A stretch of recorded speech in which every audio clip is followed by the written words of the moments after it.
eu quero te contar uma experiência que eu estava presente. Mas antes, acompanhe aqui este vídeo aqui, ó, com este soldado aqui. Presta atenção. Abençoado. Quando eu falo que o mundo espiritual é mais real do que o mundo natural, tem gente que não acredita. Quando a gente ia passando por aqui, via esse... Até achamos que era uma pessoa.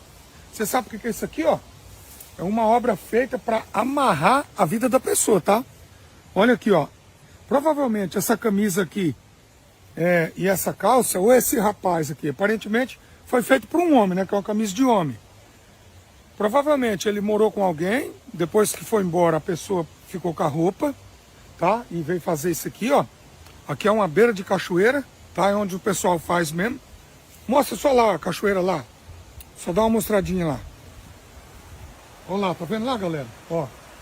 Isso aqui é um trio aqui de cachoeira. Vou voltar aqui, ó. Aí, tá, pegaram a roupa dele ou levaram de dentro da casa dele. Levam uma peça, depois leva outra. E ele não viu, tá? Isso aqui, ó, eu não vou falar o nome, tá? Mas é um tal de Zé. É o Zé, o outro sobrenome você sabe, tá? Ó, que usa chapéu, tá? Zé Pi. Aí é o seguinte, para amarrar a vida do cara no alcoolismo, você viu aqui, ó, a bebida, e no tabagismo ou talvez outra substância ainda. Amigos, o mundo espiritual, ele é real, ele existe. Inclusive, nós estamos em um grande conflito entre o bem e o mal. Essas práticas aqui, por exemplo, que o soldado está mostrando aqui, é uma prática que é abominável perante o Senhor, que parece algo inofensivo, mas não é. Deixa eu contar uma experiência para você aqui rapidinho. Quando eu tinha aí aproximadamente meus 17, 18 anos, eu, eu de forma particular, conduzia pessoas para ir a outras pessoas que tinham essa prática aqui, de feitiçaria, de macumba. Eu conduzia essas pessoas até que, em um momento dessas viagens, eu pude entrar em uma dessas salas e quando aquele senhor, hoje já é falecido, ele começava a invocar as entidades. Você sabe, por exemplo, o tamanho da tochazinha de uma vela. Ela é mais ou menos assim, ó. Fica desse tamanhozinho aqui. Quando ele começou a invocar, a tocha da vela, ela foi mais ou menos para essa altura aqui, ó. Para essa altura. Eu vou eu arregalei os olhos na hora. Eu fiquei com medo e de imediato eu saí. Em um outro momento, por curiosidade, eu entrei em uma sala bem pequena mesmo, bem pequena, aonde cabia eu, a pessoa que invocava ali as entidades, a feiticeira, e a pessoa que eu havia levado. Chegando lá, eu não era adventista, tá bom, gente? Eu não era, mas hoje eu louvo a Deus, porque hoje eu sirvo ao Senhor em espírito e em verdade. Eu vivia no tempo da ignorância. E eu fiquei por trás daquela senhora, ela era bem forte, ela ainda é viva.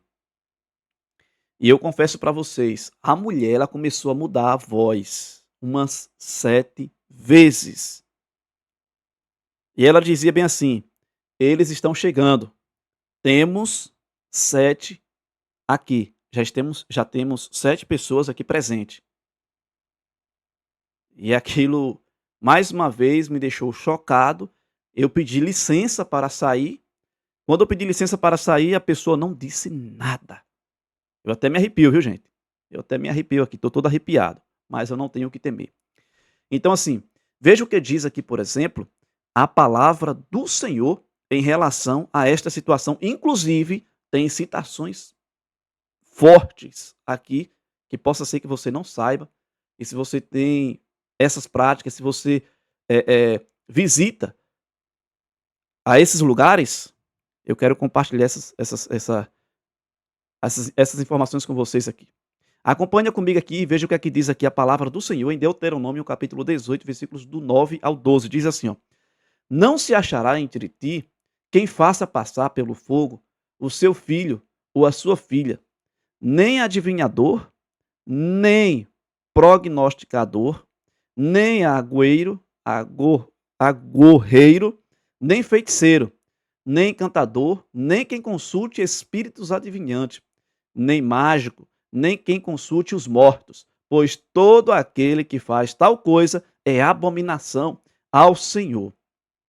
Aqui nós temos, por exemplo, um comentário bíblico adventista, explica que estas práticas estavam ligadas a religiões pagã e envolvia dependência de poderes demoníacos em oposição direta à revelação divina. Deus proíbe essas ações para proteger o seu povo da enganação espiritual. Então, essa aqui é uma advertência para que você que segue essa religião, né, como é chamado hoje, que tem essa prática e que acredita nisso daí, em nome do Senhor Jesus, saia desses lugares e deixe de acreditar, porque o negócio é real, viu? O mundo espiritual é real, sim. Veja que Levítico, capítulo 19, versículo 31 diz: Não vos voltareis para os necromantes, nem para os adivinhos. Não os procureis, para não serdes contaminados por ele. Eu sou o Senhor vosso Deus. Então, essa expressão aqui, por exemplo, contaminação, aqui refere-se tanto à corrupção moral quanto à influência espiritual maligna, que afasta do ser humano da confiança em Deus. Eu vou ler só mais um texto aqui, por exemplo, que está em Gálatas capítulo 19, versículos 21, 19, versículo 21, que diz: Ora, as obras da carne são manifestas, as quais são idolatria, feitiçaria, os que praticam tais coisas não herdarão o reino celestial. Aqui, por exemplo, mais uma vez, um comentário bíblico adventista. Aqui está a palavra grega, inclui que magia, encantamento e uso de substância com fins espirituais. O comentário bíblico que é da Igreja Adventista, afirma que estas práticas demonstram rebelião contra a autoridade de Deus. Amigos, essas práticas, elas são demoníacas. Inclusive, eu vou revelar uma coisa para vocês aqui, que eu descobri este ano. Eu descobri que alguém estava nessa prática, porém, tentando jogar o feitiço contra mim. E eu descobri. Não porque eu procurei, mas porque alguém reconheceu o nome, inclusive foi a mim, e o nome da minha esposa estava lá. Alguém que passou a frequentar a Igreja Adventista do Sétimo Dia, a qual nós congregamos. E aí essa pessoa reconheceu, ela tinha aproximação com a feiticeira. E essa pessoa, que hoje, por exemplo, é bem conhecida nossa aqui, hoje ela foi embora, ela passou a frequentar a Igreja Adventista, ela gostava das mensagens, até que um dia ela revelou isso para nós. Ela chamou assim o nome, disse: Tia, esse nome aqui, falando da minha esposa, eu conheço. Ela é neta de fulano de tal. E ela disse: Não acredito, vamos desfazer e vamos jogar para... vamos jogar de volta. Aí ficou aquele ditado, né? O feitiço voltou para o feiticeiro, né? Então, assim, o mundo espiritual, ele é real. E esta pessoa contou para mim, e contou para minha esposa, de que estava havendo feitiço para com a minha pessoa e para com a minha esposa. Mas louvado seja Deus, porque aquele que serve ao Senhor, o anjo do Senhor acampa ao nosso redor. Amém? Eu descobri isso este ano. Então veja que Ellen White, aqui por exemplo, a feitiçaria é hoje praticada sobre, a feitiçaria é hoje praticada sobre formas mais agradáveis, porém não menos perigosas. Pela comunicação com os mortos, Satanás ainda exerce o seu poder. Satanás exerce o seu poder. Aqui, por exemplo, Ellen White identifica o espiritismo e práticas semelhantes, incluindo macumba e feitiçaria, como estratégias de Satanás para enganar e afastar as pessoas da verdade bíblica. Se nós formos analisar exatamente o que aconteceu com o profeta Daniel em seus dias, ali existia magos, encantadores, feiticeiros, macumbeiros, adivinhos, existiam essa classe de pessoa aí já existia naquela época, que também não é diferente hoje. E que pessoas acreditam nessas pessoas que têm tais práticas, assim como Deus nos revela as suas bondade e misericórdia, Satanás ele também tem os seus agentes que usam de práticas para que as pessoas se afastem da presença de Deus, da dependência de Deus, para estar em conexão com essas pessoas que automaticamente vai estar ligada a demônios, espíritos de demônios. Então, todo o sistema de feitiçaria tem a sua origem no grande enganador. Eu vou marcar aqui para que você possa acompanhar comigo. No livro Eventos Finais, capítulo 12, diz assim, ó: todo sistema de feitiçaria tem a sua origem do grande enganador, que desde o princípio tem procurado substituir a autoridade de Deus, que tem a autoridade de Deus.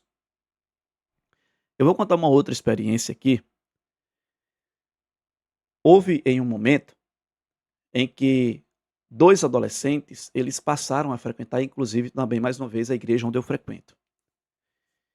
O pai dessas crianças, desses adolescentes, que ia com a mãe, também ia junto com a avó, um dia ele me colocou à parte e disse assim, ó: na frente da sua igreja, lá tem espíritos de demônios. E eu ouvi essa pessoa. E eu deixei ele concluir. Ele disse: se eu quiser qualquer coisa, eu consigo. Porque eu tenho um livro, o nome do livro ele falou, eu não vou revelar aqui, eu não quero falar para não estar dando ibope. E aí ele disse, assim que ele concluiu, ele de alguma forma tentou me ameaçar. Eu olhei nos olhos dele, dentro da casa dele, eu disse: quem está comigo é maior do que quem está com você. Porque o Deus que eu sirvo, ele é todo-poderoso. E quem está com você foi obra das mãos de Deus, que se rebelou contra Deus. Eu confesso que este homem, ele estava em pé, ele começou a ficar trêmulo e depois sentou no sofá de vez, depois dessa repreensão. Quando eu disse para ele que quem estava comigo é maior do que quem estava com ele. Então, o mundo espiritual, ele é real e ele existe. Então, aqui nós já estamos finalizando praticamente. Mais uma vez, diz assim, ó: os poderes ocultos do espiritismo estão a operar para enganar, se possível, até os próprios escolhidos. Aqui nós vamos ter, e eu quero chamar a sua atenção aqui, ó: a feitiçaria e práticas como macumba não são inofensivas. Eu acredito que você, viajando aí, você já deve ter visto locais de pessoas que colocam ali as suas oferendas, fazem as suas forma de oração lá, oferecendo seus sacrifícios aos seus deuses. Mas lembre-se que nós temos um Deus que é poderoso e ele condena este ato. Então, mais uma vez aqui, ó, envolvem forças espirituais contrárias a Deus. Colocam a confiança humana em entidades que não são o Criador. São incompatíveis com a fé cristã bíblica. Amigos, nós não precisamos temer. Se você pratica esse ato, se você usa desse ritual, lembre-se que ainda há chance para que você possa retornar para os braços do Pai, porque enquanto há vida há esperança. E se você frequenta ou frequentava esses lugares, eu aconselho você a sair de lá, porque Deus abomina. E pessoas que têm tais práticas, se não se converterem ao cristianismo e não aceitar a palavra de Deus como regra de fé e prática e obediência na sua vida, essas pessoas serão condenadas. Que possamos estar firmes, fortes e fiéis no Senhor. Que Deus ele te abençoe de forma especial a tua vida. E não esquece de comentar, curtir e compartilhar.